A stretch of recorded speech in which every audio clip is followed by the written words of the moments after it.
This is nonsense, Chairman. We cannot allow a hostile witness to come here.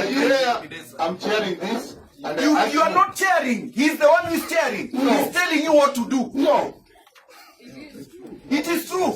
You are intimidated by this man. No. Just because he's a president, Kenyans need to know Duale is messing up health. We are going to. He's asking where is the vice chair? Are you sitting a place where the vice chair is? Of order. We will not allow you. You are out of order. But we will close the hospitals. I don't own a hospital anywhere. That is the strategy you are trying to use to silence us.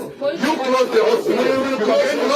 Close them. But stop stealing from Shah, Duale and your friends. I have no interest. You declare your interest. Last year you changed the year 12. Let's take the next This nonsense you're bringing to this country. Honorable.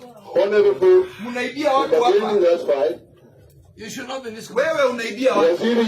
Waziri, Have a chair. proceed You cannot and be having a read meeting in your parliament. answers and You are that having will not chairman, you are interact having directly with members. any other member. Who are you? You think you can intimidate Chairman, us? we don't fear you. will write to the Speaker. This gentleman should not be in this committee I will be this because of conflict of interest. I have. Why